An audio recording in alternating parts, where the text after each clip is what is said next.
podcast ya dari Good Tree Project. Nah, jadi kami di sini tuh mau mengangkat sebuah topik atau temanya tuh bertema kerajaan Islam di Kalimantan, tapi secara spesifiknya tuh di Kesultanan Banjar. Nah, tapi sebelum lanjut, perkenalkan saya Christian Emmanuel sebagai host 1 dan partner saya di sini ada Pasha Mosim sebagai host 2 yang akan membawa kalian semua dalam podcast kami di sore hari ini. Nah, jadi untuk alasan kenapa, pasti kalian bertanya kenapa kami itu mengangkat tema kerajaan Islam di Kalimantan. Nah, jadi kami mengambil tema kerajaan Islam di Kalimantan itu karena seperti yang kalian tahu, Indonesia kan terdiri dari berbagai macam agama, suku, ras, dan berbagai macam pulau yang terbentuk ke dalam satu negara, yaitu negara Indonesia sendiri. Maka dari itu kami mengangkat tema kerajaan Islam di Kalimantan itu sebagai salah satu bentuk toleransi dan juga untuk menambah wawasan kami sebagai pelajar tentang kerajaan Islam di Kalimantan. Nah, tapi kami di sini tidak membahas secara menyeluruh tentang kerajaan Islam di Kalimantan, tetapi kami mengambil salah satu kerajaan atau kesultanan yang bisa dibilang terkenal di Kalimantan sana, yaitu Kesultanan Banjar. Nah, Kesultanan Banjar itu merupakan salah satu kerajaan Islam terbesar di Kalimantan Selatan dan juga memiliki peran paling penting untuk penyebaran Islam dan juga politik di wilayah Kalimantan Selatan. Nah, maka dari situlah mengapa kami mengambil Kesultanan Banjar ini. Namun sebelum kita lanjut lebih mendalam, kita sudah kedatangan dua bintang tamu yang kalian smart ceria di sore hari ini. Mungkin bintang tamu bisa memperkenalkan diri mulai dari yang paling kiri ya, yang laki-laki. Kenalkan, kita penawar dari situ Alika. Kenalkan, kita Jaya Jamani sebagai bintang tamu kedua. Nah, jadi bintang tamu ini adalah narasumber yang nanti kami tanya tentang tema yang kami angkat kali ini. Nah, langsung saja kita lanjut ke dalam pembahasannya ya. Langsung kita mulai dari awal berdirinya kerajaan ini ya. Nah, di sini kita mau tanya bagaimana sebenarnya Kesultanan Banjar ini bisa terbentuk. Jadi teman-teman, Kesultanan Banjar ini dulunya itu aku masih tergabung menjadi salah satu kerajaan. Dulu namanya tuh Kerajaan Daha, teman-teman. Jadi tapi pada saat itu Kerajaan Daha ini ada terjadi konflik. Jadi ya seperti ya biasanya pada zaman dahulu ya terjadi konflik kekuasaan, teman-teman. Jadi ya para anggota-anggota atau para raja-raja dong merebut memegang tahta tertinggi di Kerajaan Daha itu. Jadi salah satu tokoh yang penting pada saat itu pada saat konflik itu dia bernama tuh Pangeran Samudra. Oke. Jadi untuk mendapat dukungan itu Pangeran Samudra itu minta bantuan dari kerajaan Daha. Di Jawa, hal ini karena merupakan bagian dari hubungan politik, jadi akhirnya tuh Pangeran Samudra tuh masuk Islam. Gitu. Oke, jadi awal berdirinya itu karena ada konflik internal dari perbuatan kekuasaan. Nah, tetapi yang seperti kalian tahu tuh kalau ada perebutan atau ada konflik pasti ada hasil akhirnya kan. Nah, hasil akhirnya pangeran itu kalah atau menang atau bagaimana? Jadi pada akhir dari konflik itu Pangeran Samudra ini dia menang. Jadi setelah dia menang langsung dia diangkat menjadi salah satu sultan di situ. Sultan yang paling pertama namanya itu Sultan kalau tidak salah itu Sultan Suriansyah pada saat itu. Oh, Sultan Suriansyah. Iya, dia itu adalah sultan pertama di kerajaan tersebut. Oh, jadi dia itu sebagai sultan pertama di kerajaan tersebut yang diambil karena memenangkan hasil dari konflik internal tadi. Oke.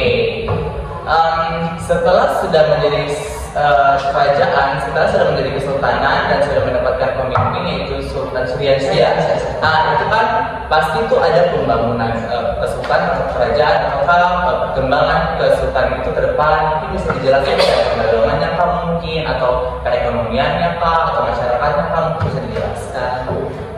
Jadi Kesultanan Banjar itu berkembang pesat karena ia terletak secara strategis di dekat daerah sungai. Di Kalimantan itu sungai kayak menjadi jalur transportasi umum dan di sana tuh perdagangan itu jadi ramai. Oh. Jadi ekonomi saya itu berkembang dan besar. Iya, dan asal teman-teman tahu lagi, jadi pada saat itu ya di daerah Banjar situ itu merupakan salah satu tempat yang sangat strategis bagi para pedagang-pedagang. Jadi dong semua datang ke situ dong berdagang di situ. Di situ itu juga tempat komunitas-komunitas yang sangat penting seperti emas, hasil alam, hasil bumi dan lain sebagainya. Jadi letak dari Kesultanan Banjar sendirinya sangat strategis ya. Oh, nah jadi dari letaknya yang strategis itu membuat perekonomian mereka tuh bagus ya karena Pada saat itu. oh ya karena dimulai dari apa tadi Pertukaran dan perdagangan. perdagangan yang lancar karena letak strategis itu. Oke. Lanjut setelah mereka sudah berkembang, setelah perekonomiannya mereka meningkat ya kayak sudah bilang stabil lah karena letak strategis yang tadi. Itu berdasarkan sekali dengan penyebaran Islam di Kalimantan yang ada di Kesultanan Banjar ya itu sendiri. Selain perdagangan, kesultanan juga dikenal sebagai pusat penyebaran Islam di Kalimantan. Apa proses itu bagaimana? Jadi pada awalnya itu kan Islam itu cuma ada di Kesultanan Banjar itu saja, belum di kebanyakan daerah di Kalimantan ya. Jadi pada awalnya itu kan Banjar ini menjadi salah satu tempat yang bagaimana ya? Salah satu tempat yang paling strategis begitu. Jadi karena itu menjadi tempat yang salah satu tempat yang paling strategis. Jadi para tokoh-tokoh, para ulama-ulama dong mulai datang ke situ. Mungkin dong datang tuh entah mungkin berdagang atau apa ya, tapi saya tahu ya pada saat itu. Jadi dong datang berdagang pagi itu, lalu dong mulai kayak kawin di situ, dong mulai punya anak, dong juga membangun kayak masjid, kayak pesantren, begitu. Dari Kesultanan Banjar ini agama Islam itu mulai menyebar di Kalimantan, mulai melalui jalur perdagangan, dakwah para ulama dan lain-lainnya. Juga agama Islam di Kalimantan itu mulai menyebar secara besar di dunia. Oke, jadi penyebaran Islam di Kalimantan terkhususnya Kesultanan Banjar ini ternyata tidak jauh berbeda dengan apa yang terpelajari di sekolah ya, yang bisa perkawinan sila dari orang luar dengan orang dalam sendiri, kemudian melalui jalur perdagangan karena mereka letak yang cukup strategis itu mungkin mengundang para tamu-tamu dari luar untuk datang berdagang dan menetap di situ sehingga menikah dan membawa ajaran agama Islam sendiri di kesultanan tersebut. Oke, nah terus Caca kalau saya salah tuh Beta tuh pernah baca di artikel begitu. Nah itu tuh bilang Kesultanan Banjar dulu tuh pernah ada konflik guys. Jadi pada zaman dulu tuh kalau saya salah di abad 19 kah, itu tuh Kesultanan Banjar tuh pernah ada konflik dengan penjajah di era kolonial Belanda Pak kalau saya salah. Jadi coba bintang tamu mungkin bisa menjelaskan atau memberikan jawaban terkait penjajahan apa Pak yang mereka lakukan di Kesultanan Banjar pada saat itu. Benar, pada abad ke-19 tuh Belanda mulai mencampuri tentang urusan politik kerajaan. Terus kayak hal itu menimbulkan rasa ketegangan di antara kedua belah pihak. Dari antara Kesultanan Banjar dan kolonial Belanda sendiri. Oke. Terus ketegangan itu tuh yang memicu perang Pak pada saat itu? Ya, jadi pada saat itu tuh teman-teman, jadi pada saat itu karena mungkin masyarakat Banjar, masyarakat khususnya Kalimantan yang dong suka di Belanda yang terlalu atur dong, jadi dong memutuskan untuk melawan Belanda juga. Jadi pada saat itu tuh dong melakukan salah satu peperangan cukup besar pada tahun itu tuh akan tercatat sebagai salah satu peperangan cukup besar juga. Namun pada saat itu dong berhasil memenangkan peperangan tersebut. Di Kalimantan sendiri itu tercatat menjadi salah satu peperangan besar. Berarti ini konfliknya tuh kayak sudah wah banget ya. Berarti konflik Kesultanan Banjar sendiri dengan kolonial Belanda itu tuh adalah peperangan yang bisa dibilang besar karena ketegangan yang terjadi antara kedua belah pihak tadi yang memicu terjadinya konflik karena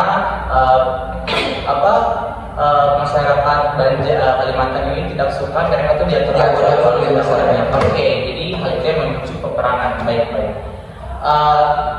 Kemudian kalau apa lagi ya yang mau kita bahas?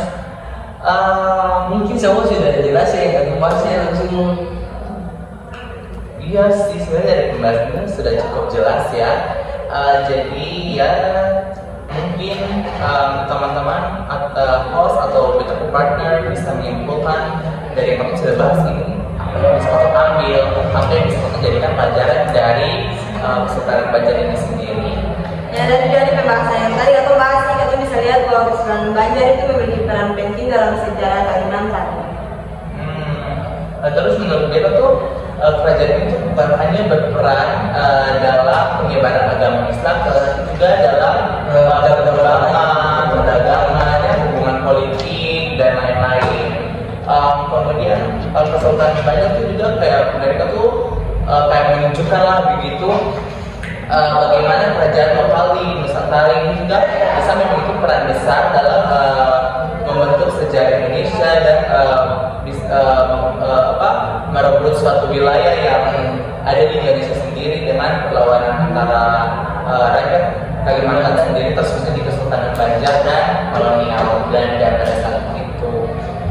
Oke, dari pembahasan ini ternyata topik yang kita ambil ini juga cukup menarik dan itu lumayan ya menambah wawasan di sore hari ini serta pembicara pada hari ini juga menurut kita tuh akan pembelajaran relax, santai, kayak seperti tegang. Jadi mungkin sekian pembahasan kita pada sore hari ini. Terima kasih untuk bintang tamu Randi dan Jari pada sore ini sudah menjadi punya narasumber. Semoga pembahasan yang kita bahas ini bisa bermanfaat bagi kita semua pada sore hari ini. Dan terima kasih juga buat para penonton yang ada di rumah, para audiens atau dimanapun kalian berada. Terima kasih sudah menonton podcast kami dari awal sampai akhir kali ini. Mungkin ada beberapa kesalahan yang kami perbuat dalam podcast kami kali ini. Kami mohon maaf bila mana ada kesalahan Karena kesempurnaan yang dibuat ya. Ya. Sampai jumpa di podcast Sampai jumpa di podcast berikutnya.